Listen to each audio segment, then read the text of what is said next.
Hello friend, स्वागत है आप सभी का जी के स्टडी में। दोस्तों, आज हम लोग बंगाल में कंपनी शासन की स्थापना एवं ब्रिटिश साम्राज्य की स्थापना का विस्तार का सेकंड क्लास देखेंगे आज हम लोग। तो चलिए बिना देरी किए हुए स्टार्ट करते हैं। पहला प्रश्न है, किसने भारत में अंग्रेजों का सर्वाधिक विरोध किया? तो मराठाओं ने। भारत में अंग्रेजों का सर्वाधिक विरोध किया था मराठाओं ने। किसने अंग्रेजों से लड़ते हुए वीरगति को प्राप्त हुआ था? टीपू सुल्तान ने। अंग्रेजों से लड़ते हुए वीर गति को प्राप्त हुआ टीपू सुल्तान। टीपू सुल्तान की मृत्यु 1799 ईस्वी में कहाँ हुई थी? श्रीरंगपट्टनम में।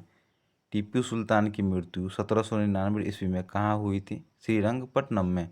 भारतीय शासकों में कौन जिसने विदेशों में आधुनिक पद्धति से दूतावास स्थापित किया था? टीपू सुल्तान ने। भारतीय शासकों में कौन जिसने विदेशों में आधुनिक पद्धति से दूतावास स्थापित किए थे? टीपू सुल्तान ने। ब्रिटिश के साथ बेसिन की संधि पेशवाओं में से किसने की थी? बाजीराव द्वितीय ने। ब्रिटिश के साथ बेसिन की संधि पेशवाओं में से किसने की थी? बाजीराव द्वितीय ने की थी। फ्रेंच ईस्ट इंडिया कंपनी का जनक था cobalt. French east India company का जनक था कोबाल्ट था। आगे देखेंगे, वास्को डी गामा ने द्वितीय बार भारत की यात्रा कब की थी? 1502 ईस्वी में। वास्को डी गामा ने द्वितीय बार भारत की यात्रा कब की थी? 1502 ईस्वी में। वास्को डी गामा भारत 3 बार आया था। आगे क्वेश्चन देखेंगे, अंग्रेजों ने डचों को भारत में आखिरी अधिकार क्षेत्र से कब बेदखल कर दिया था? तो ये बेदखल कर दिया 1759 ईस्वी में। अंग्रेजों ने डचों को भारत में आखिरी अधिकार क्षेत्र से कब बेदखल कर दिया था? 1759 ईस्वी में। आगे क्वेश्चन देखेंगे, आगे है, भारत से व्यापार करने के उद्देश्य से अंग्रेजों ने ईस्ट इंडिया कंपनी की स्थापना की थी। ये की थी 21 दिसंबर 1600 ईस्वी में। ईस्ट इंडिया कंपनी की स्थापना कब हुआ था? 21 दिसंबर 1600 ईस्वी में। अंग्रेजों ने किसे परास्त कर 1612 ईस्वी में भारत में सूरत पर अपना अधिकार स्थापित कर लिया? पुर्तगालों को। अंग्रेजों ने किसे परास्त कर 1612 ईस्वी में भारत में सूरत पर अपना अधिकार स्थापित कर लिया? पुर्तगालों को। भारत में फ्रांसीसी गतिविधियों का प्रमुख केंद्र था पांडिचेरी। भारत में फ्रांसीसी गतिविधियों का प्रमुख केंद्र कौन था? पांडिचेरी था। अंग्रेजों ने आत्मरक्षा के विचार से 1700 ईस्वी में विलियम फोर्ट की स्थापना कहाँ की थी? कलकत्ता में। विलियम फोर्ट की स्थापना 1700 ईस्वी में कहाँ की गई थी? कलकत्ता में किया गया था। बंगाल का नवाब सिराजुद्दौला किसका उत्तराधिकारी था? अलीवर्दी खां का। बंगाल का नवाब सिराजुद्दौला किसका उत्तराधिकारी था? अलीवर्दी खां का उत्तराधिकारी था। पटना हत्याकांड के समय बंगाल का नवाब था मीर कासिम था। पटना हत्याकांड के समय बंगाल का नवाब मीर कासिम था। किसने अपनी राजधानी मुर्शिदाबाद से मुंगेर स्थानांतरित किया था? मीर कासिम ने। अपनी राजधानी मुर्शिदाबाद से मुंगेर स्थानांतरित किसने किया था? मीर कासिम ने किया था। आगे क्वेश्चन देखेंगे, ईस्ट इंडिया कंपनी का शासन भारत में समाप्त किया गया 1858 ईस्वी में। ईस्ट इंडिया कंपनी का शासन भारत में समाप्त किया गया 1858 ईस्वी में। बंगाल प्रेसिडेंसी का अध्यक्ष निर्वाचित होता था कंपनी के निदेशकों द्वारा। बंगाल प्रेसिडेंसी का अध्यक्ष निर्वाचित होता था कंपनी के निदेशकों के द्वारा। भारत में अंग्रेजी राज की प्रारंभिक अवस्था में अंग्रेजों को पराजित करने वाला राजा था हैदर अली। भारत में अंग्रेजी राज की प्रारंभिक अवस्था में अंग्रेजों को पराजित करने वाला राजा था हैदर अली था। ब्रिटिश जनरल जिसने हैदर अली को पोर्टनोवा युद्ध में हराया था, सर आयरकुट ने। ब्रिटिश जनरल जिसने हैदर अली को पोर्टनोवा युद्ध में हराया था, सर आयरकुट ने। आगे देखेंगे, भारत के पश्चिमी तट पर किस स्थान पर अंग्रेजी फैक्ट्री थी? कन्नूर। भारत में पश्चिमी तट पर किस स्थान पर अंग्रेजी फैक्ट्री थी? कन्नूर में। पलासी युद्ध में सिराजुद्दौला का किसने साथ दिया था? मोहनलाल और मीर मदान ने। पलासी युद्ध में सिराजुद्दौला का साथ दिया था मोहनलाल और मीर मदान ने दिया था। कालकोठरी की घटना घटित हुई थी कलकत्ता में। कालकोठरी की घटना कहाँ घटित हुई थी? कोलकाता में घटित हुई थी। किसके शासनकाल में ब्लैक होल यानी कि कालकोठरी दुर्घटना घटित हुई थी? सिराजुद्दौला के समय में। किसके शासनकाल में ब्लैक होल दुर्घटना घटित हुई थी? सिराजुद्दौला के समय में। क्लाइव बंगाल का पुनः गवर्नर बनकर कब आया? 1765 ईस्वी में। क्लाइव बंगाल का पुनः गवर्नर बनकर कब आया था? 1765 ईस्वी में। किस भारतीय को रॉबर्ट क्लाइव ने बिहार का नायब दीवान नियुक्त किया था? राजा सिताब राय को। किस भारतीय को रॉबर्ट क्लाइव ने बिहार का नायब दीवान नियुक्त किया था? राजा सिताब राय को। आगे देखेंगे, प्रथम बर्मा युद्ध के समय भारत का गवर्नर जनरल लॉर्ड एमहर्स्ट था। प्रथम बर्मा युद्ध के समय भारत का गवर्नर जनरल लॉर्ड एमहर्स्ट था। अंग्रेजों और तिब्बतियों के बीच संधि किसके काल में हुई थी? लॉर्ड कर्जन के समय में। अंग्रेजों और तिब्बतियों के बीच की संधि लॉर्ड कर्जन के समय में हुआ था। द्वितीय बर्मा युद्ध के समय भारत का गवर्नर जनरल लॉर्ड डलहौजी था। द्वितीय बर्मा युद्ध के समय भारत का गवर्नर जनरल लॉर्ड डलहौजी था। 2 अक्टूबर 1838 ईस्वी को अफगानिस्तान के विरुद्ध युद्ध की घोषणा किसने की थी? लॉर्ड ऑकलैंड ने। 2 अक्टूबर 1838 ईस्वी को अफगानिस्तान के विरुद्ध युद्ध की घोषणा किसने की? लॉर्ड ऑकलैंड ने किया था। किस एक्ट के द्वारा विजय की योजनाएं तथा साम्राज्य विस्तार की नीति को त्यागने की घोषणा की गई थी? पिट्स इंडिया एक्ट के द्वारा। किस एक्ट द्वारा विजय की योजनाएं तथा साम्राज्य विस्तार की नीति को त्यागने की घोषणा किया था? पिट्स इंडिया एक्ट के द्वारा। आगे क्वेश्चन देखेंगे, किस राज्य का विलय डलहौजी के कुशासन के आरोप में किया था? अवध। किस राज्य का विलय डलहौजी ने कुशासन के आरोप में किया था? अवध का। डलहौजी द्वारा किए गए राज्य के विलय को डायरेक्टरों ने निरस्त कर दिया। करौली को। किसको? करौली को। दार्जिलिंग को किसने भारत में सम्मिलित किया? लॉर्ड डलहौजी ने। दार्जिलिंग को किसने भारत में सम्मिलित किया? लॉर्ड डलहौजी ने। सिंध प्रदेश को जीतकर अंग्रेज राज्य ने किसने मिलाया? नेपियर ने। सिंध प्रदेश को जीतकर अंग्रेजी राज्य में किसने मिलाया? नेपियर ने। देसी राज्य को अंग्रेजी राज्य में न मिलाने का वचन किसने दिया? महारानी विक्टोरिया ने। देसी राज्य को अंग्रेजी राज्य में न मिलाने का वचन किसने दिया? महारानी विक्टोरिया ने दिया था। आगे देखेंगे, ब्रिटिश सत्ता व देसी राज्यों के मध्य संबंधों पर विचार करने के लिए कौन सी कमेटी नियुक्त की गई थी? Butler committee. कौन सी कमेटी? बटलर कमेटी नियुक्त की गई थी। किस जाट नेता ने अपनी योग्यता के कारण जाट जाति का प्लेटो पुकारा गया? सूरजमाल को। किस जाट नेता को अपनी योग्यता के कारण जाट जाति का प्लेटो पुकारा गया? सूरजमल को। राजा रंजीत सिंह ने किसे अमृतसर की संधि 25 अप्रैल 1809 ईस्वी की ईस्ट इंडिया कंपनी से? किससे? ईस्ट इंडिया कंपनी से। विज्ञान और कला के महान केंद्र के रूप में किसने जयपुर की स्थापना की थी? सवाई राजा जय सिंह ने। जयपुर की स्थापना किसने किया था? सवाई राजा जय सिंह ने किया था। आगे प्रश्न देखेंगे, लॉर्ड वेलेस्ली ने अपने किस उद्देश्य को पूरा करने के लिए 1798 ईस्वी में निजाम के साथ सहायक संधि की? मैसूर में टीपू सुल्तान के प्रभाव को समाप्त करने के लिए। लॉर्ड वेलेस्ली ने अपने किस उद्देश्य को पूरा करने के लिए 1798 ईस्वी में निजाम के साथ सहायक संधि की? मैसूर में टीपू सुल्तान के प्रभाव को समाप्त करने के लिए।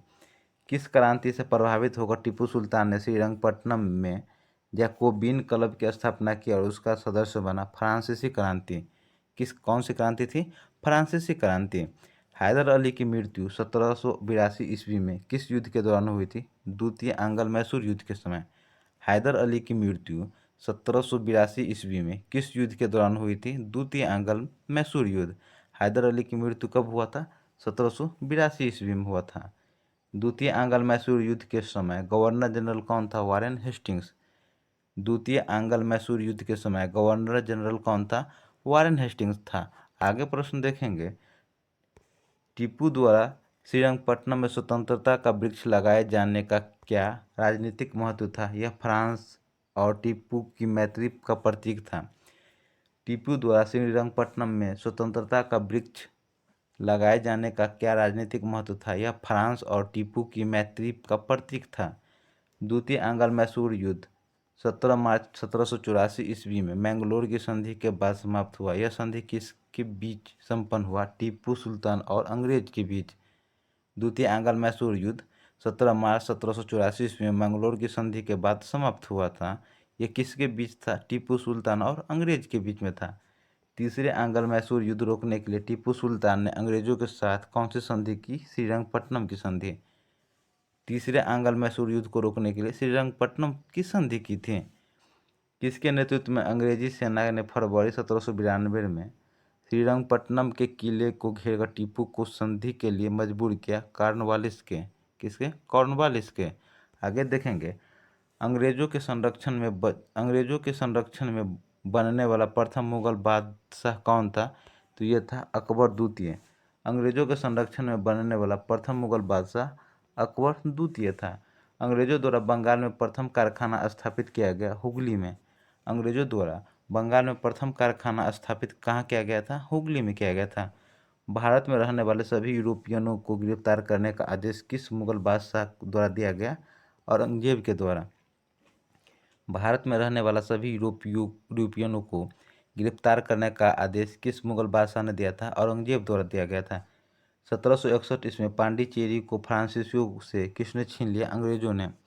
1761 ईस्वी में पांडिचेरी को फ्रांसीसियों से किसने छीन लिया? अंग्रेजों ने छीन लिया था। व्यापारिक केंद्र में कौन भारतीय और यूरोपीय व्यापारी के मिलन स्थल के रूप में प्रसिद्ध था? मछलीपट्टनम। कौन सा? मछलीपट्टनम। भारत में फ्रांसीसी कंपनी किसने स्थापित की? कोबाल्ट ने। भारत में फ्रांसीसी कंपनी किसने स्थापित की? कोबाल्ट ने किया था। आगे देखेंगे, बंगाल में डचों ने प्रथम केंद्र कहाँ स्थापित किया? पिपली में। कहाँ क्या था? पिपली में। बंगाल में डचों ने प्रथम केंद्र कहाँ स्थापित किया? पिपली में किया था।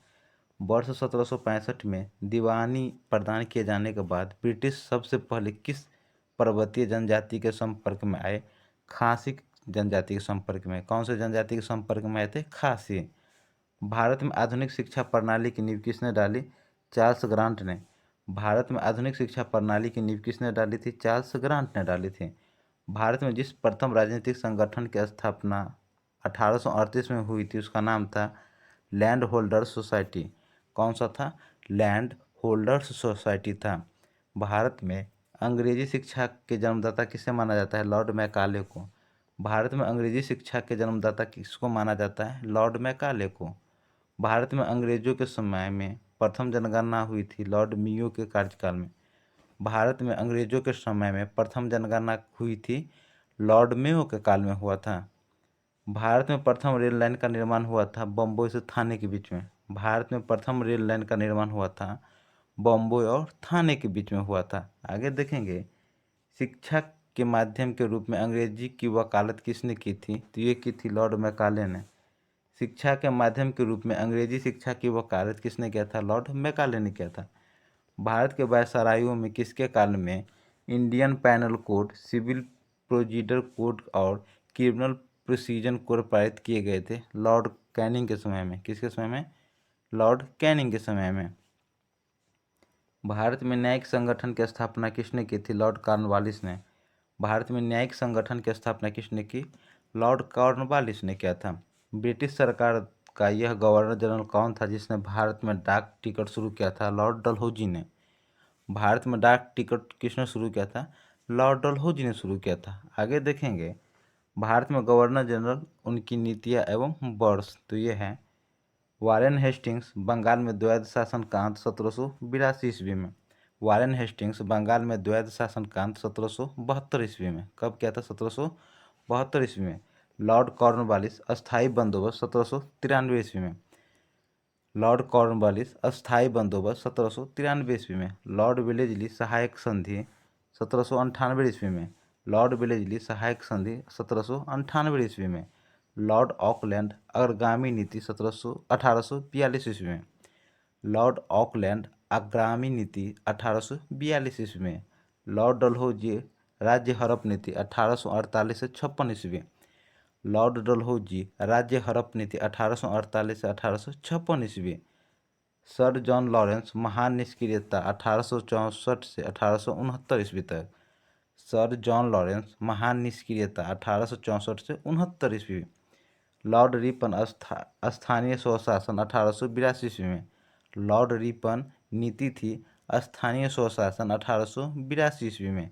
लॉर्ड कर्जन बंगाल विभाजन 1905 में। लॉर्ड कर्जन की नीति थी बंगाल विभाजन वर्ष 1905 में। आगे देखेंगे, बंगाल में इस्तेमालदारी बंदोबस्त या परमानेंट सेटलमेंट किसके द्वारा लागू किया गया था? लॉर्ड कॉर्नवालिस के द्वारा। बंगाल में इस्तमारी बंदोबस्त या परमानेंट सेटलमेंट किसके द्वारा लागू किया गया था? लॉर्ड कॉर्नवालिस के द्वारा। आगे प्रश्न देखेंगे। राज्य अपहरण नीति डॉक्ट्रिन ऑफ लैप्स कौन महान समर्थक था? लॉर्ड डलहौजी।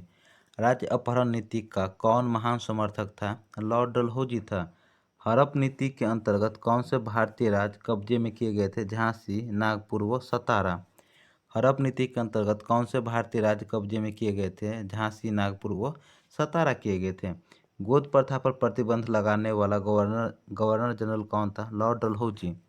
गोद प्रथा पर प्रतिबंध लगाने वाला गवर्नर जनरल लॉर्ड डलहौजी था।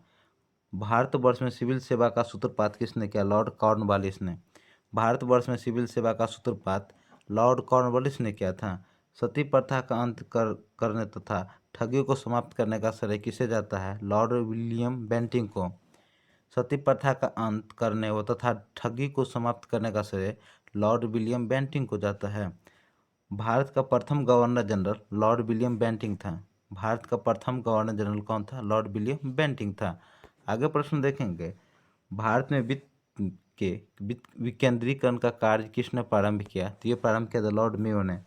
भारत में वित्त के विकेंद्रीकरण का कार्य किसने प्रारंभ किया? लॉर्ड मेयो ने प्रारंभ किया था।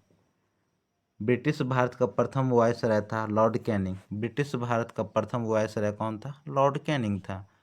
भारतीय स्थानीय स्वशासन का जनक लॉर्ड रिपन था। भारतीय स्थानीय स्वशासन का जनक लॉर्ड रिपन था। वर्नाक्यूलर प्रेस एक्ट किसने रद्द किया था? लॉर्ड रिपन ने। वर्नाक्यूलर प्रेस एक्ट को किसने रद्द किया था? तो ये किया था लॉर्ड रिपन ने किया था। पिंडारियों के दमन का श्रेय किस गवर्नर जनरल को है? लॉर्ड हेस्टिंग्स को। पिंडारियों के दमन का श्रेय किस गवर्नर जनरल को है? लॉर्ड हेस्टिंग्स को है। द्वैध शासन नीति को समाप्त करने का श्रेय किस गवर्नर जनरल को है?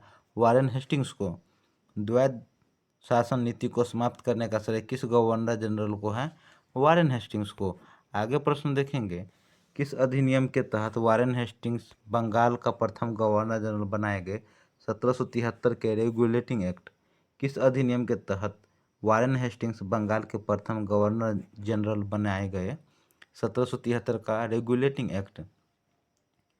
किसके समय में कलकत्ता के प्रथम सर्वोच्च न्यायालय की स्थापना हुई? वारेन हेस्टिंग्स के समय में। किसके समय में कलकत्ता में प्रथम सर्वोच्च न्यायालय की स्थापना हुई? वारेन हेस्टिंग्स के समय में। बंगाल के प्रथम गवर्नर जनरल के काल में पिट्स इंडिया एक्ट 1784 पारित किया गया? वारेन हेस्टिंग्स के समय में। बंगाल के किस गवर्नर जनरल के काल में पिट्स इंडिया एक्ट 1784 पारित किया गया? वारेन हेस्टिंग्स के समय में। आगे प्रश्न देखेंगे। अंग्रेजी काल में प्रमुख कानून अधिनियम वर्ष और उसके गवर्नर जनरल। तो ये है कानून या अधिनियम वर्ष और गवर्नर जनरल। रेगुलेटिंग एक्ट 1773 में वारेन हेस्टिंग्स के समय में। Regulating act 1773 governor general Warren Hastings था। Pitt's India act 1784 Warren Hastings के समय में। Pitt's India act 1784 Warren Hastings के समय में। चार्टर एक्ट 1813 लॉर्ड मिंटो प्रथम के समय में। चार्टर एक्ट 1813 लॉर्ड मिंटो प्रथम के समय में। सती प्रथा निषेध कानून 1829 विलियम बेंटिंक के समय में। सती प्रथा निषेध कानून 1829 विलियम बेंटिंक के समय में हुआ था। हिंदू विधवा पुनर्विवाह अधिनियम 1856 लॉर्ड कैनिंग के समय में। हिंदू विधवा पुनर्विवाह अधिनियम 1856 लॉर्ड कैनिंग के समय में हुआ था। Act for good governance 1858 Lord Canning के समय में हुआ था। Act for good governance 1858 Lord Canning के समय में हुआ था। Indian council act 1861 Lord Canning के समय में हुआ था। Indian council act 1861 Lord Canning के समय में हुआ था। सम्मित आयु अधिनियम 1891 लॉर्ड लेंसडाउन के समय में हुआ था। सम्मित आयु अधिनियम 1891 लॉर्ड लेंसडाउन के समय में हुआ था। Indian council act 1892 Lord Lansdowne के समय में हुआ था। इंडियन काउंसिल एक्ट या चुनाव प्रणाली प्रारंभ 1892 लॉर्ड लेंसडाउन के समय में हुआ था। आगे है मार्ले मिंटो सुधार एक्ट 1909 ईस्वी में लॉर्ड मिंटो द्वितीय के समय में हुआ था। मार्ले मिंटो सुधार एक्ट 1909 लॉर्ड मिंटो द्वितीय के समय में हुआ था। मोंटेग्यू जेम्स फोर्ड अधिनियम 1919 लॉर्ड जेम्स फोर्ड के समय में हुआ था। मोंटेग्यू जेम्स फोर्ड अधिनियम 1919 लॉर्ड जेम्स फोर्ड के समय में हुआ था। साइमन आयोग 1927 लॉर्ड इरविन के समय में हुआ था। सैमन आयोग 1927 ईस्वी में लॉर्ड इरविन के समय में हुआ था। शारदा कानून 1930 ईस्वी में लॉर्ड इरविन के समय में हुआ था। शारदा कानून 1930 इरविन के समय में हुआ था। Government of India act 1935 Lord Willingdon के समय में हुआ था। Government of India act 1935 Lord Willingdon के समय में हुआ था। अगस्त घोषणा 1940 में लॉर्ड लिनलिथगो के समय में हुआ था। अगस्त घोषणा 1940 ईस्वी में लॉर्ड लिनलिथगो के समय में हुआ था। क्रिप्स मिशन प्रस्ताव 1942 ईस्वी में लॉर्ड लिनलिथगो के समय में हुआ था।